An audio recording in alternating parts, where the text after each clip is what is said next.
इस लेक्चर में white phosphorus bombs के बारे में डिस्कस करेंगे। ये रिसेंटली न्यूज में है, रसिया और यूक्रेन एक दूसरे पे एलिगेशन लगा रहे हैं, आरोप लगा रहे हैं इनके यूज का। तो पहले जानेंगे व्हाइट फास्फोरस क्या होता है और इसी से बनता है ये bomb, white phosphorus bomb. White phosphorus ये मान लो एक कलरलेस है। इसको कलरलेस भी इसलिए बोलते हैं क्योंकि कि पानी की तरह का दिखता है, लेकिन कभी कभी इसका कलर वाइट और येलो भी हो सकता है। वैक्सी टाइप का सॉलिड होता है ये।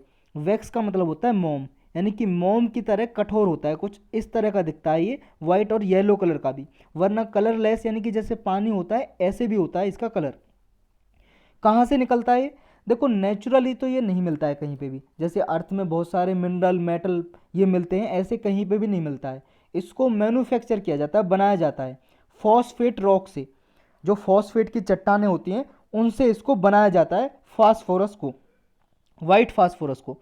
और ये हाईली कंबसिबल सब्सटेंस होता है, बहुत ही ज्वलनशील पदार्थ होता है। अगर ये हवा के कांटेक्ट में आता है, ऑक्सीजन से रिएक्ट करके ये जलने लगता है। आपने देखा होगा भाई साहब, पहले जादूगर आया करते थे गाँवों में या कहीं शहरों में खेल दिखाने के लिए, और वो थोड़ा कंकड़ पत्थर वगैरह इकट्ठा करते थे और आग लगा देते थे। ऐसा समझते थे कि उनमें कुछ पावर है। वो क्या करते थे, वो ऐसा ही सब्सटेंस होता था उनके पास, या तो वो सोडियम पोटेशियम, ये भी क्या है ज्वलनशील पदार्थ होते हैं, एक मेटल होती हैं। इनमें क्या है, ये एक तरह का जैसे सोडियम है, पोटेशियम है, ये क्या है, इनको ना केरोसिन वगैरह में रखा जाता है। केरोसिन जो मिट्टी का तेल होता है, क्योंकि अगर इनमें पानी डाला जाए ना, इनमें आग लग सकती है। और इसको भी जैसे फॉस्फोरस है, इसको वाटर में रखा जाता है, पानी में। अगर इसे पानी से बाहर निकाल दें तो ये ऑक्सीजन से रिएक्ट कर जाता है, आग लग जाती है इसमें अपना आप। और सोडियम वगैरह में तो इसमें पानी डाल देते हैं तो आग लग जाती है। तो इस तरह से जो गेम दिखाते थे, खेल दिखाते थे, गाँवों में आते थे या शहरों में जादूगर वगैरह, इस तरह वो पागल बना देते लोगों को। लोग ऐसा समझ लेते हैं, उन्हें पता नहीं होता कि भाई साहब इसमें तो कोई ताकत है, इसमें शक्ति है। समझ रहे हो?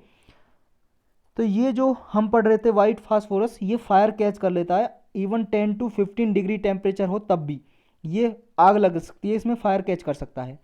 इसके कंबस्टिबल नेचर की वजह से बहुत सारी कंट्री हैं, यानी कि लगभग हर एक कंट्री, एवरी कंट्री ने स्ट्रिक्ट रेगुलेशन बना रखी है अपनी कंट्री में इनके यूज के लिए, मैन्युफैक्चरिंग के लिए और हैंडलिंग के लिए। कैसे इनको हैंडल किया जाएगा उसके लिए रूल्स रेगुलेशन बना रखे हैं। इसका यूज कहाँ कहाँ पे एप्लीकेशन का, एक तो वाइट फास्फोरस बॉम्ब बनाने के लिए यूज हो सकता है इसका, और मिलिट्री पर्पज़ के लिए भी यूज हो सकता है इसका। और भी एप्लीकेशन है इसकी, जैसे फर्टिलाइजर, खाद में यूज हो सकता है, जो कृषि करने के लिए खाद यूज होता है। फूड एडिटिव की तरह यूज हो सकता है।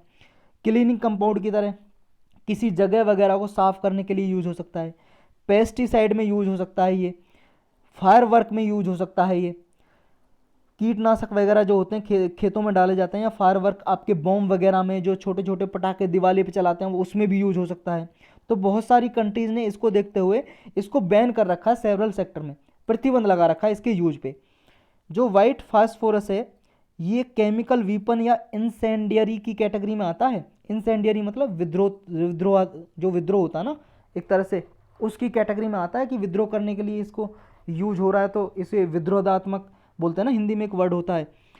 तो उसकी तरह इसको समझा जा सकता है, या केमिकल वीपन की तरह, केमिकल हथियार जो होते हैं उसकी तरह समझा जा सकता है इसको।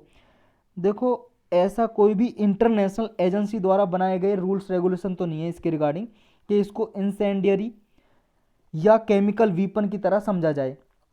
एक ऑर्गेनाइजेशन है, organisation for prohibition of chemical weapon. ये ऑर्गेनाइजेशन के बारे में हम अलग से पढ़ चुके हैं, अलग लेक्चर में।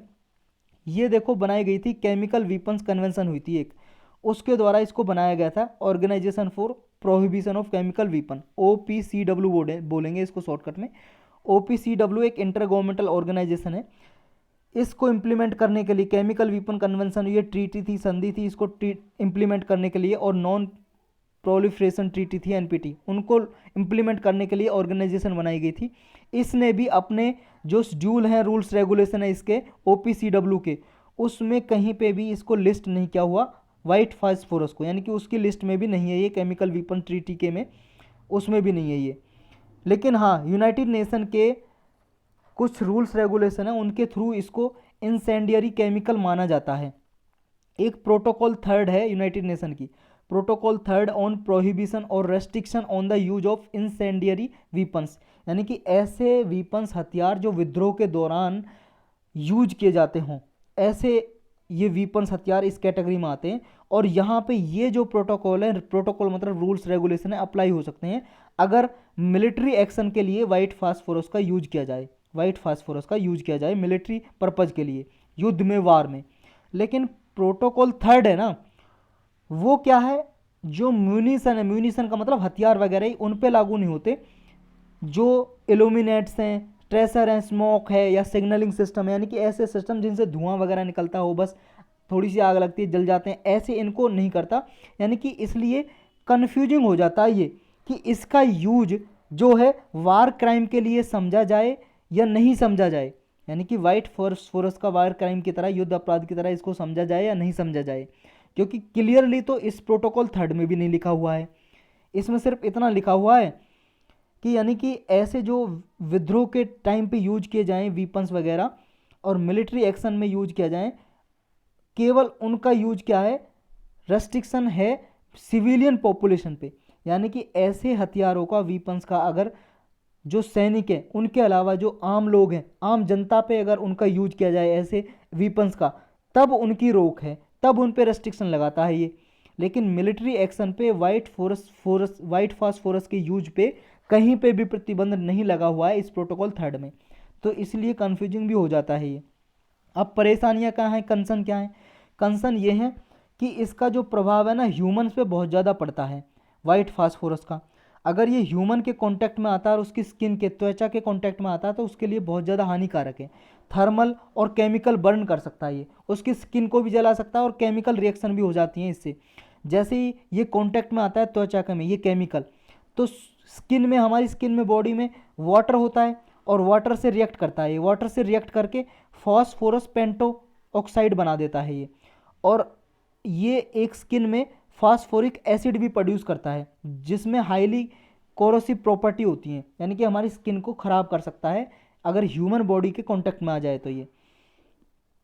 इसके बारे में देख लेते हैं। OPCW, organisation for prohibition chemical weapons, international organisation है, केमिकल वीपन कन्वेंशन है जो 1997 में इसको एस्टेब्लिश किया गया था।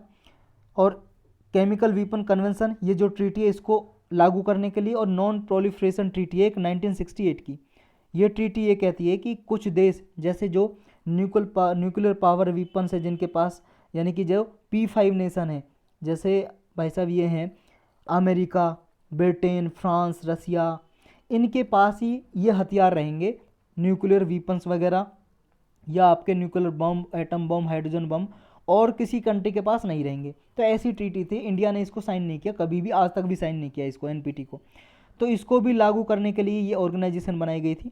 जो भी इसके सिग्नेटरी स्टेट्स हैं, यानी कि जिसने भी देश ने इस ट्रीटी को साइन किया है, उनको रोकना होगा, प्रोहिबिट करना होगा ऐसे वीपन्स का, केमिकल वीपन्स का, हथियार का यूज करना, स्टॉकपाइल करना और ट्रांसफ़र करना, यानी कि एक दूसरी कंट्री के बीच में वो ट्रांसफ़र भी नहीं करेंगे। हाँ, वो देश रख सकते हैं NPT के रिगार्डिंग जो P5 नेशन है, यानी कि परमानेंट नेशन है यूनाइटेड नेशन के, वो वाले जो अमेरिका है, फ्रांस है, ब्रिटेन है, रसिया है।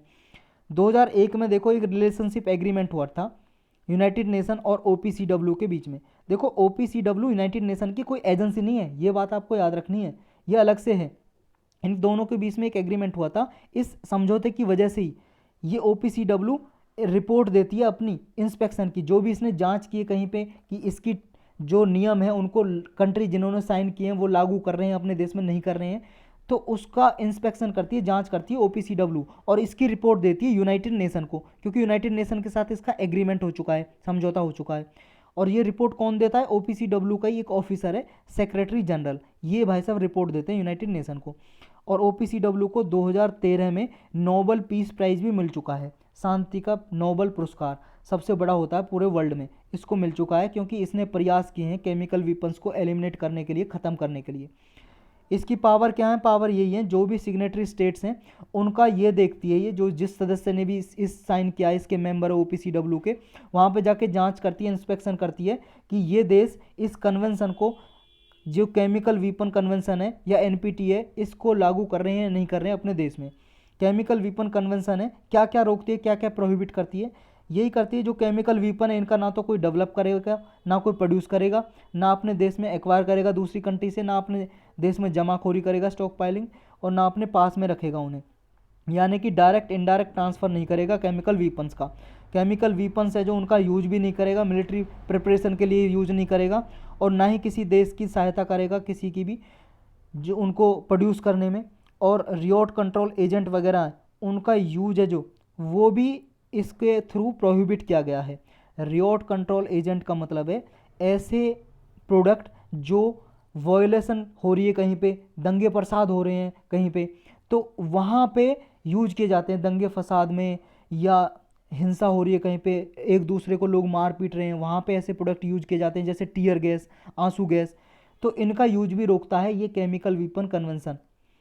कुछ और फैक्ट देख लेते हैं। देखो ये 2021 में हमारा जो कैग होता है ना, controller and auditor general of India, उसको देखो एक्सटर्नल ऑडिटर बनाया गया है इस टीटी का, इस कन्वेंशन का, इस ऑर्गेनाइजेशन का, ओपीसीडब्ल्यू का, जो ये प्रोहिबिशन करती है केमिकल वीपन्स का, इसका एक्सटर्नल ऑडिटर बनाया गया है। यानी कि ओपीसीडब्ल्यू का भी ऑडिट ये करेगा 3 साल के लिए हमारा कैग। और अभी हमारे देश में कौन से ऑफिसर है, उसका नाम क्या है जो अभी हमारा कैग है, controller auditor of general, controller auditor general of India कौन है हमारा अभी फिलहाल, उसको आप कमेंट सेक्शन में बताओगे। गूगल पे डालोगे कैग ऑफ इंडिया प्रेजेंटली तो आ जाएगा, उसे आप कमेंट सेक्शन में लिखोगे।